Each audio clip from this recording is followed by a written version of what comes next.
नमस्कार दोस्तों, जय हिंद। आप लोग कैसे हैं? बहुत अच्छे होंगे। तो आओ, हम लोग प्रीवियस क्लास में चर्चा किए थे वामपंथ और दक्षिणपंथ के बारे में और मार्क्सवाद का आदर्श गुण के बारे में, जो आप लोगों को पूरी तरह से समझ में आया होगा। आज हम लोग नेक्स्ट लेक्चर में आ गए। जो क्वेश्चंस है आपको दिया हुआ है बोर्ड पर कि कार्ल मार्क्स को जीवनी को लिखें। ये वेरी वेरी इंपॉर्टेंट क्वेश्चन है 2025 के लिए। ये बात तो आप लोग याद रख लीजिए, गांठ बांध कर रख लीजिए कि 2025 में ये जो है कितने नंबर का आएगा? 2 नंबर का आएगा। तो आज हम लोग चर्चा करेंगे कार्ल मार्क्स के जीवनी के बारे में। तो आइए, कार्ल मार्क्स का जन्म जो है 5 मई 1818 ईस्वी को जर्मनी के ट्रियर नगर में यहूदी परिवार में हुआ था। यानी कार्ल मार्क्स का जन्म जो है 5 मई 1818 ईस्वी में जर्मनी के ट्रियर नगर में यहूदी परिवार में हुआ था। इनके पिता का नाम हेनरिक मार्क्स था, जो पेशे से क्या थे? वकील थे। और इन्होंने 1824 में आगे चलकर ईसाई धर्म को क्या कर लिया? अपना लिया। और उनकी प्रारंभिक शिक्षा जो है कहां से हुआ? उनकी प्रारंभिक शिक्षा जो है बोन बर्लिन विश्वविद्यालय, जो 1836 ईस्वी में हुआ था। तब जो है यह बचपन से ही बहुत तेज आदमी थे, तेज छात्र थे। और इन्होंने अर्थशास्त्र का गहन अध्ययन किया था, जो 1843 ईस्वी में बचपन के उनकी मित्र जेनी के साथ उन्होंने क्या कर लिया? विवाह किया। और उन्होंने 1844 ईस्वी में फ्रेडरिक एंगल्स से क्या की? मुलाकात होती है और इनके विचारों से प्रभावित हुए और गरीबी की समस्या पर क्या किए? विचार किए। और कार्ल मार्क्स ने नारा लगाया कि दुनिया के मजदूरों एक हो जाओ, साथ ही पूंजीवाद का क्या किया? विरोध किया। तो देखिए, यहां तक हम लोग आज जानेंगे कि कार्ल मार्क्स का जो जन्म था 5 मई जो है 1818 ईस्वी को जर्मनी में यहूदी परिवार में हुआ था। उनके पिताजी का नाम हेनरिक मार्क्स था। उन्होंने 1824 में ईसाई धर्म को अपना लिया। उनकी प्रारंभिक शिक्षा जो है बोन बर्लिन विश्वविद्यालय में 1836 में होता। प्रारंभिक मतलब की शुरुआत की जो शिक्षा हुआ था। उन्होंने बचपन के दोस्त था उनका जेनी, जो उन्हीं से क्या कर लिए? वो विवाह कर लिए। तब जो है उनके 1836 में बोन बर्लिन विश्वविद्यालय से उन्होंने क्या किया? प्रारंभिक शिक्षा का शुरुआत किया। और उन्होंने अर्थशास्त्र का भी बहुत स्टडी किया, अध्ययन किया। अर्थशास्त्र के बारे में उन्होंने जाना। और 1843 ईस्वी में उनका एक बचपन का मित्र थी, जो जेनी के साथ उन्होंने क्या कर लिया? विवाह कर लिए। और आगे चलकर 1844 ईस्वी में फ्रेडरिक एंगल्स से क्या होती है? उनकी मुलाकात होती है और उनके विचारों को समर्थन करने आए। और क्या हुए? उसके विचारों से समर्थन हो और गरीबी की समस्या को लेकर उन पर क्या किए? कार्ल मार्क्स विचार किए। और सभी कार्ल मार्क्स ने नारा क्या दिया था कि सभी जो है दुनिया के मजदूर एक हो जाओ और जाग जाओ, साथ ही पूंजीवाद का उन्होंने भी क्या किया? विरोध किया। जो कि पूंजीवाद लोग गरीबों को जमकर शोषण किया करते थे। जो इनकी एक प्रसिद्ध दास कैपिटल रचना थी, जो 1867 ईस्वी में प्रकाशित हुआ था। इसे समाजवादियों ने क्या कहा? बाइबिल कहा जाता है। और इनकी मृत्यु जो है 1883 ईस्वी में लंदन में हो जाता है। अगर कोई पूछेगा, व्यक्ति में पूछेगा कि बताइए कार्ल मार्क्स का मृत्यु कहाँ हुआ था? तो लंदन में। और कब हुआ था? तो 1883 में। उन्होंने कौन सी प्रसिद्ध रचना लिखा? तो दास कैपिटल। कब लिखा? 1867 में। ठीक है। फिर पूछ देगा कि कार्ल मार्क्स का जन्म कब हुआ था? तो भैया आपको बताना होगा कि कार्ल मार्क्स का जन्म 5 मई 1818 ईस्वी में हुआ था। और कहाँ हुआ था? तो जर्मनी में। और पूछ देगा कि कौन सा परिवार में हुआ था? तो यहूदी परिवार में। उनके पिताजी का नाम क्या था? हेनरिक मार्क्स था। वो जो पेशे से क्या थे?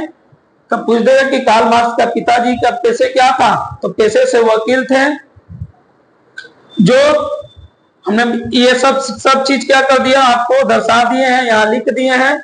फिर पूछ देगा कि कार्ल मार्क्स वो जो है 1824 में आगे चल उन्होंने किस धर्म को अपना लिया, ईसाई धर्म को अपना लिया। उनकी कार्ल मार्क्स का प्रारंभिक शिक्षा कहाँ हुआ था, तो बोन एवं बर्लिन विश्वविद्यालय। ये सब सारे मैं ऑब्जेक्टिव बता रहा हूँ आपको। फिर पूछ देगा कि कितने साल में, 1836 में। इनकी बचपन का मित्र किससे शादी किए, तो जेनी के साथ विवाह किया। तो यहां तक आप लोगों को समझ में आया होगा। फिर नेक्स्ट क्वेश्चन है, ये भी आपका VBI है, आया हुआ क्वेश्चन है आपको कि क्रांति के पहले रूस किसानों की स्थिति कैसी थी। तो क्रांति के पहले रूस किसानों की स्थिति बहुत दयनीय थी, इतना दयनीय थे कि कुछ कहने लायक नहीं था। पूंजीपति लोग क्या करते थे, गरीब वंचित लोगों को क्या करते थे, शोषण किया करते थे। जो भी मजदूर है तो क्या उन लोगों को शोषण किया करते थे। और था स्थिति क्या था, बहुत इतना दयनीय था कि कहने लायक नहीं था, क्योंकि वे अपने खेतों में पुराने टेक्निक के तौर पर क्या करते थे, खेती किया करते थे, जिससे फसल का पैदावार क्या होता था, कम होता था। और साथ ही क्या था कि शासक के द्वारा किसानों पर टैक्स लगा दिया गया। तो अब बताइएगा आप ही कि जो इंसान, जो मजदूर अपने पुराने टेक्निक के जमाने से खेती करेगा, उसके पास खेती करने के लिए कोई चीज का सुविधा ना हो, तो बताइए कि उसके पैदावार ज्यादा होगा कि कम होगा। जाहिर सी बात है कि कम होगा, क्योंकि उसके पास खेती करने के लिए सामान तो है नहीं। और जो पूंजीपति लोग थे उनके पास बहुत टेक्निक था खेती करने के लिए। तो पहले के लोग क्या करते थे, उसी से खेती के मजदूर से क्या कराते थे कि पूंजीपति लोग क्या कराते थे कि किसानों को अपने अनुसार क्या करना, सामान देना, खेती करवाना, मजदूरी कराना, और जो कर देते थे वो कर अपने अनुसार क्या करते थे, लेते थे। और जो भी पूंजीपति लोग वहां का शासक था, जो किसानों पर क्या कर दिए, टैक्स ला दिया। तो जब तक उनका बताइए कि पैदावार कम होगा, तो बताइए वो टैक्स देने लायक होगा, नहीं होगा, होगा नहीं होगा, क्योंकि अब बताइए कि उसका फसल ही अच्छा नहीं होगा, तो टैक्स कहां से देगा। ऐसे लोग बहुत स्थिति रूस का किसान का था, स्थिति बहुत दयनीय था। जो आप लोगों को समझ में आ गया होगा, तब तक इसको आप लोग नोट कीजिए।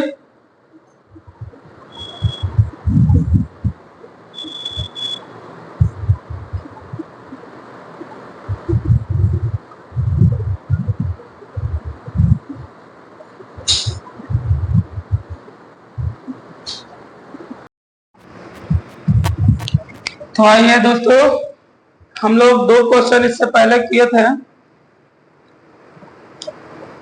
तो आज हम लोग करेंगे क्वेश्चन बहुत VBI है। मैं जो चैप्टर ये पढ़ा रहा हूं, समाजवाद और साम्यवाद, ये मोस्ट इंपॉर्टेंट चैप्टर है आपके एग्जामिनेशन में। जितना मैं क्वेश्चन करा रहा हूं बोर्ड पर, ऑब्जेक्टिव हो चाहे सब्जेक्टिव हो, एक बार फिर से आप लोग पढ़ लीजिएगा। पढ़ने के बाद अगर ये जो टॉपिक हमने लिखवा रखा, इस चीज पर जो भी हमने चर्चा कर रहे हैं, ये चीज आपको 100 का 110% आपको ऑब्जेक्टिव एंड सब्जेक्टिव के साथ आपके एग्जामिनेशन में आएगा। तो दोस्तों आइए समझते हैं कि खूनी रविवार से आप क्या समझते हैं।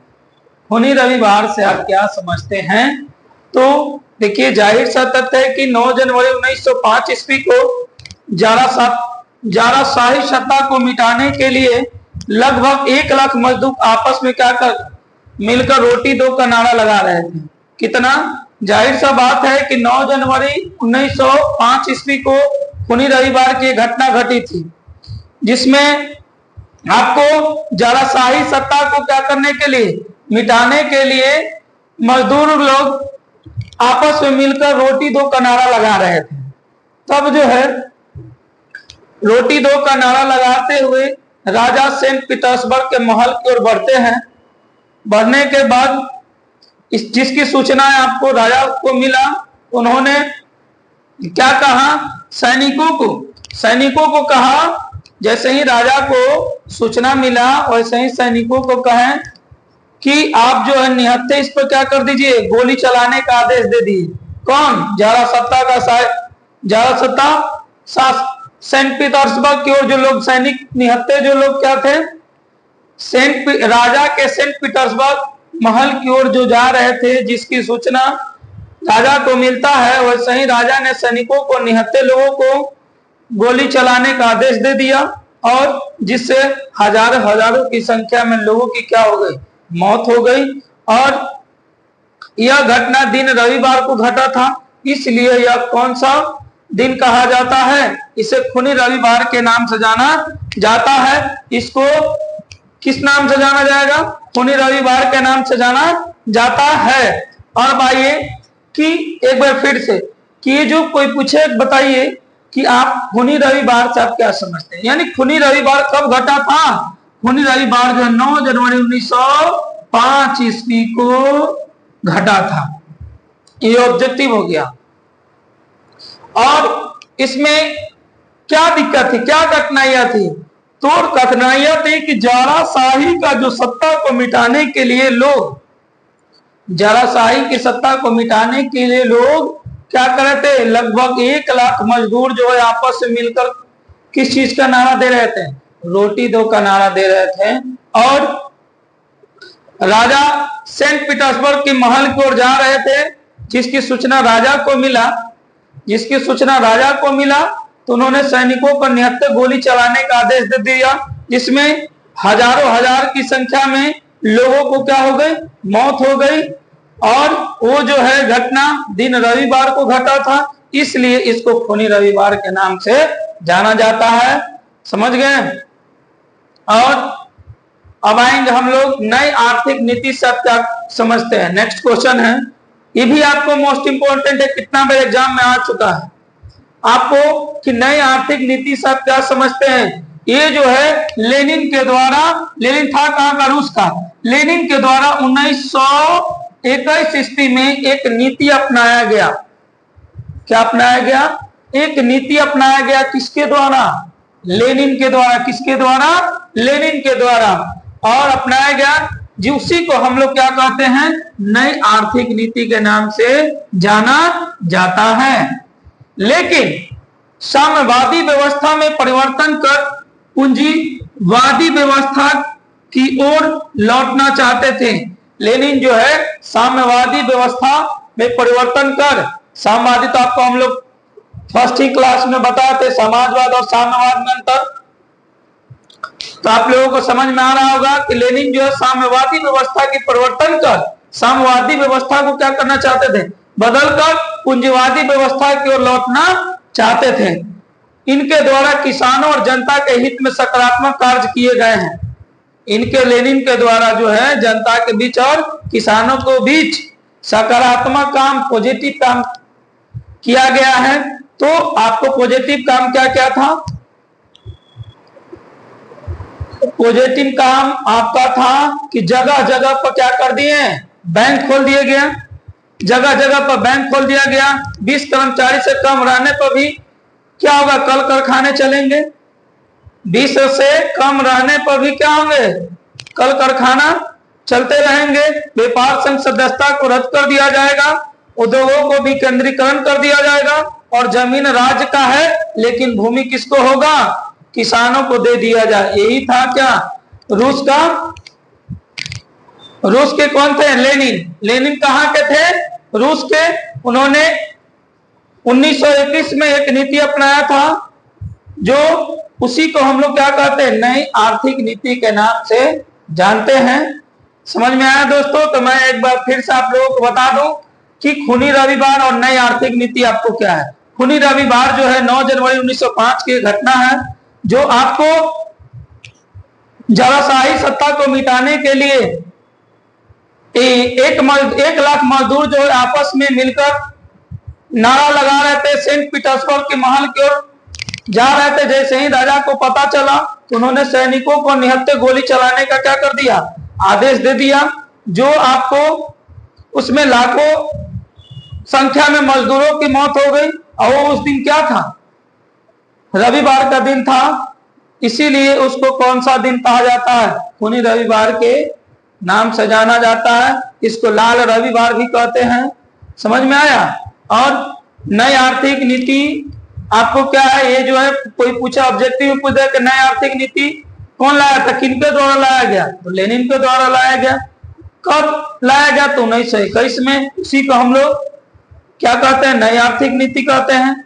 और ये जो है साम्यवादी व्यवस्था परिवर्तन को पूंजीवादी व्यवस्था को क्या करना चाहते थे, लौटना चाहते थे। लेकिन किसानों के, जनता के हित में उन्होंने अच्छा कार्य किए। जगह जगह पर क्या कर दिए, बैंक खोल दिए। 20 कर्मचारी कम रहने पर भी क्या कर दिए उन्होंने,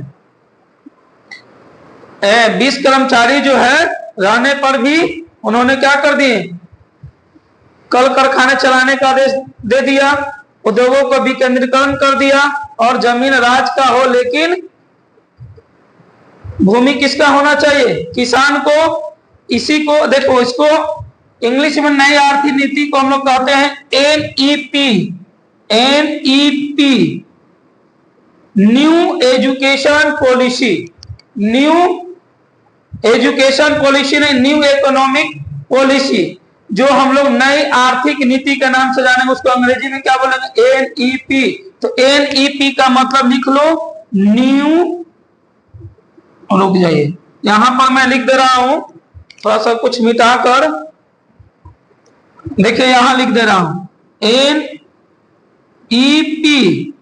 एनईपी का फुल फॉर्म हो गया न्यू इकोनॉमिक पॉलिसी, यानी इसको इंग्लिश में क्या कहते हैं, एनईपी, यानी न्यू इकोनॉमिक पॉलिसी, नई आर्थिक नीति। आप लोगों को समझ में आ गया होगा कि नई आर्थिक नीति किनके द्वारा लाया गया, लेनिन के द्वारा। कब लाया गया, 1921 में। खूनी रविवार कब घटना घटा था, 9 जनवरी 1905 को। तो आज का क्लास यहीं पर है। आपको नेक्स्ट क्वेश्चंस आपको मिलेंगे